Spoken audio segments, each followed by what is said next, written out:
8 नवंबर 2023 को रांची के मोरहाबादी मैदान में राज्य नहीं, भारत और भारत के बाहर के भी लोग लाखों की संख्या में आएंगे। अपनी धार्मिक आज़ादी को हासिल करने के झारखंड गठन के करीब 23 वर्षों के बाद भी आदिवासियों की कई ऐसी समस्याएं हैं जिसे एड्रेस नहीं किया गया। लिहाजा आदिवासी और मूलवासी समाज में इस बात को लेकर टीस है। इस वक्त हमारे साथ मौजूद हैं पूर्व सांसद और सिंगल अभियान के राष्ट्रीय कर्ताधर्ता सालखन मुर्मू जी। दादा, 8 नवंबर को राज्य भर के आदिवासी समाज के लोग हैं, ऐतिहासिक मोरहाबादी मैदान में जुटेंगे। क्या उद्देश्य है, क्या उसका पर्पस है?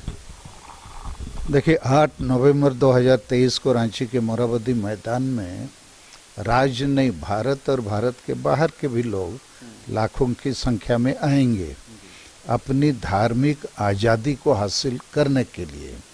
8 तारीख की सभा वास्तव में हम भारत के जो प्रकृति पूजक आदिवासी हैं, हमको अभी तक ये मान्यता नहीं मिली है, तो उसके लिए हम लोग 8 तारीख को पूरे देश दुनिया से जितने भी आदिवासी हैं वो जमा हो रहे हैं।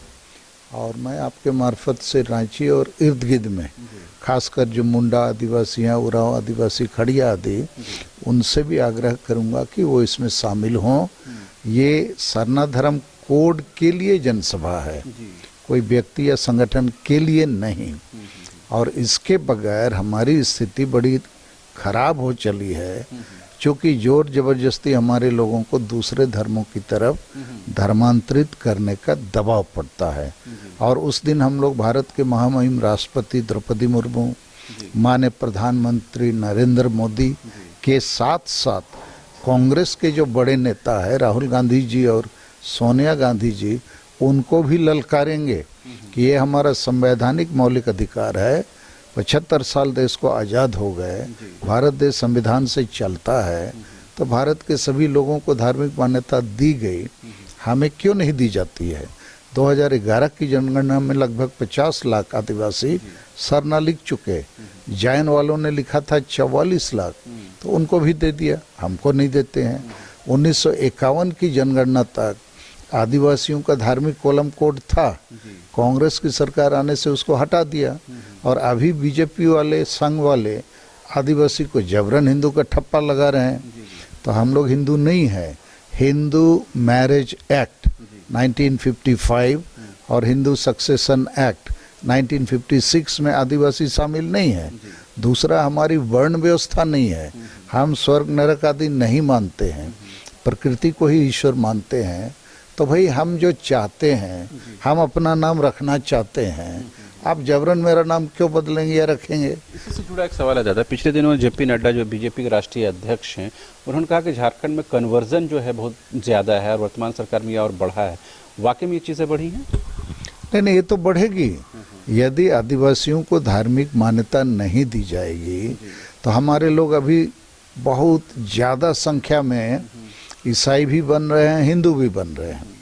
तो ये दोनों जो बनने बनाने का प्रवृत्ति है, ये तो हमारा अपना नाम नहीं होगा। जैसे किसी का ज़मीन है, प्लॉट है, तो उसका पर्चा खतियान होना चाहिए ना। तो बिना पर्चा, बिना खतियान का हमारा पर्व त्योहार, पूजा पाठ, हमारा सोच संस्कार सब चल रहा है। तो इसलिए सरना धर्म कोड, भारत के लगभग 15 करोड़ जो आदिवासी हैं, अधिकांश लोग अभी भी प्रकृति के साथ जुड़े हैं। कुछ प्रतिशत लोग ही ईसाई या हिंदू बने हैं, मुसलमान तो नहीं के बराबर। तो ये बाकी को बचाना ज़रूरी है, प्रकृति पर्यावरण को भी बचाना ज़रूरी है। तो नड्डा साहब या बीजेपी जो सरकार है, हमने तो उनको एक खुली न्योता दिया है, सरना कोड दो, आदिवासी का वोट लो। ऐसा नहीं करेंगे तो आदिवासी लोग सोचेंगे कि ये पार्टी बेकार है, वो पार्टी बेकार है। तो ये क्या मतलब माना जाए कि आने वाले 2024 के लोकसभा या फिर विधानसभा चुनाव में ये कोई फैक्टर होगा सरना धर्म कोड? हाँ, सरना धर्म कोड वाकई एक चुनावी मुद्दा बनेगा। और 8 नवंबर की रैली में हम लोग एक बड़ी संख्या से इस बात को देश के सामने रखेंगे। हमारे के साथ धार्मिक नाइंसाफ़ी हो रही है, आज़ादी हमको नहीं दी गई है और जोर जबरदस्ती हमको दूसरे धर्मों की तरफ ढकेला जा रहा है और संविधान प्रदत्त अधिकार भी नहीं दी जा रही है। तो तो ये हमारे साथ एक बहुत बड़ा धार्मिक अन्याय जैसा है, बल्कि हम तो कहेंगे धार्मिक नरसंहार है। तो ऐसा नहीं होना चाहिए, इसके लिए पूरा देश को विचार करना चाहिए। एक तो ये तो मेजर विषय है कि सरना धर्म कोड, जब इतने सारे लोग जुटेंगे तो और कोई इश्यूज पर जिस पर चर्चा होगी, कोई कोर विषय है और इसके अलावा? नहीं, इसके साथ साथ एक दो विषय यही है कि भारत देश के आदिवासियों को संविधान प्रदत्त दूसरी जो अधिकार हैं, जैसे मैं बार बार कहता हूँ, हासा माने भूमि होता है कि आदिवासी का जीवन जो है हासा, भाषा, जाति, धर्म, रोजगार, इज्जत, आबादी, चासबास और संविधान कानून के जो प्रावधान है ये इनको मिलना चाहिए। अभी तक देश में संविधान भी है, कानून भी है, CNT SPT है, जमीन धड़ल्ले से लूट रहे हैं। अभी तक झारखंड ये आदिवासियों की भाषाओं को कोई मान्यता नहीं है। अभी ये जो आदिवासी बनने की होड़ में कुछ कुर्मी जाति के लोग हैं, कुछ और जाति के लोग भी मानना चाहते हैं, तो आदिवासियों का आरक्षण और ज़मीन लूटना चाहते हैं। तो ये सारी चीज़ें ठीक नहीं है, तो इस पर हम लोग को न्याय और सुरक्षा मिलनी चाहिए। और सरना धर्म कोड के साथ हम लोगों ने इस बार मारंगबुरु, लुगुबुरु, अयोध्याबुरु, ये 3 जो पहाड़ हैं ये हमारे ईश्वर हैं, उस पर भी हमला हो गया है, तो इसकी भी सुरक्षा हम चाहते हैं। तो इन सारे चीज़ों के साथ साथ मुझे अब ऐसा लगता है कि आदिवासी समाज रोज़ मर रहा है, लेकिन उसको मारने में ज़्यादातर आदिवासियों के ही 3 तत्व सक्रिय हैं। पहला तो सब आदिवासी जनप्रतिनिधि, MLA, MP, मंत्री, मुख्यमंत्री आदि, किसी भी पार्टी का हो, वो आदिवासी आरक्षित कोट से वहाँ पहुँच जाता है, माने आरक्षित कोटा से। उसके बाद आदिवासी की बात बोलना भूल जाता है, पार्टियों की गुलामी करता है। तो बीजेपी में भी बड़े बड़े आदिवासी नेता हैं, कांग्रेस में भी, JMM में भी, या दूसरी पार्टियों में भी। तो ये लोग आदिवासियों के साथ नाइंसाफ़ी कर रहे हैं। दूसरा जत्था है आदिवासी जन संगठन। सरना के नाम से रांची में ही 50 संगठन होगा, ये एकजुट नहीं होते हैं। या इसके अलावा और भी सोशल ऑर्गेनाइजेशंस हैं, NGO हैं, वो भी आदिवासी का बात नहीं करते हैं, उसकी एजेंडा पर नहीं चलते हैं। वो विकास के नाम से लोगों को दिग्भ्रमित करके उल्लू सीधा कर रहे हैं। तीसरा हमारा आदिवासी स्वशासन व्यवस्था। हर आदिवासी गांव में एक आदिवासी चिपटेन या आदिवासी प्रधान होता है।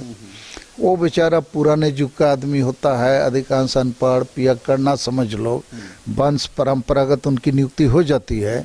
और इसीलिए हर आदिवासी गांव में नशापान, अंधविश्वास, डायन प्रथा, ईर्ष्याद्वेष, वोट को खरीद बिक्री करो, ये सारे चीज़ें चल रही हैं। ये 3 मेजर फैक्टर हैं। 3 मेजर फैक्टर है। मतलब ये जो हमारे आदिवासी जनप्रतिनिधि, आदिवासी जन संगठन, आदिवासी सामाजिक या स्वशासन व्यवस्था के अगुआ, तो मुझे ऐसा लगता है, मैं अभी सोच में पड़ा हूँ, 7 राज्यों में लगातार दिन रात काम करते हैं, आदिवासियों की बात बोलते हैं, लेकिन इस बात को दबाने का काम हमारे ही आदिवासी MLA, MP, मंत्री, मुख्यमंत्री करते हैं, हमारे आदिवासी जन संगठन करते हैं, वो एकजुट नहीं होते हैं। गांव-गांव में आदिवासी प्रधान है, वो भी उल्टा काम कराता है। तो अभी आदिवासी को भारत देश में बचाना होगा, तो RSS जैसा एक संगठन बनाना होगा जो समाज की बात करे, उसके बाद राजनीति करेगा। RSS वाले जैसे हिंदू राष्ट्र, हिंदू समाज, हिंदू धर्म, हिंदू मंदिर, ये सब की बात करता है और एक पार्टी भी चलाता है। तो आदिवासी लोग उल्टा है, इन लोग को पार्टी चलाता है, समाज पार्टी को नहीं चला रहा है। तो आदिवासी समाज को गांव-गांव से जोड़ना पड़ेगा। और 8 तारीख के विशाल सरना धर्म कोड जनसभा में हम आपके माध्यम से रांची के इर्द गिर्द जितने भी आदिवासी समाज के लोग हैं सबको आमंत्रित करते हैं। और उसके लिए हमने आज अभी आपके साथ जो इंटरव्यू कर रहे हैं डॉक्टर कर्मा उरांव जी के निवास में हैं, उनकी पत्नी के इंतज़ार में हैं। तो इस बार हम लोग डॉक्टर कर्मा उरांव, डॉक्टर प्रवीण उरांव और वीरेंद्र भगत, ये 3 सरना धर्म के बड़े अगुआ नेता थे जिनका देहांत हो गया। तो तीनों के परिवार को 8 तारीख हम आमंत्रित करना चाहते हैं, इसके लिए हम लोग यहाँ आए। तो आपने सुना, ये थे पूर्व सांसद सालखन मुर्मू, जिन्होंने साफ तौर पर ये बताने की कोशिश की कि अगर आदिवासियों को उसकी पहचान, उसकी आइडेंटिटी और उसकी शिनाख्त नहीं मिलेगी तो आदिवासी कहीं न कहीं विलुप्त हो जाएंगे। लिहाजा उसी की ये लड़ाई चल रही है। आगामी 8 नवंबर को कितनी संख्या में जुटते हैं और क्या कुछ बातें होती हैं, उससे क्या कुछ माहौल बनता है। 2024 के चुनाव से पहले क्या सरना धर्म कोड का विषय वाकई में राजनीतिक गलियारों में चर्चा का विषय बन पाता है या नहीं, ये देखने वाली बात होगी। इस बीच में 15 नवंबर को प्रधानमंत्री नरेंद्र मोदी का भी कार्यक्रम है। उस दिन बिरसा मुंडा की जयंती है, झारखंड राज्य का स्थापना दिवस है। कई आदिवासी संगठनों ने कहा है कि वो इस विषय को लेकर, इन सरना धर्म कोड के विषय को लेकर के उनसे बातचीत करने की कोशिश करेंगे। कैमरामैन विकास के साथ रांची से शाहनवाज।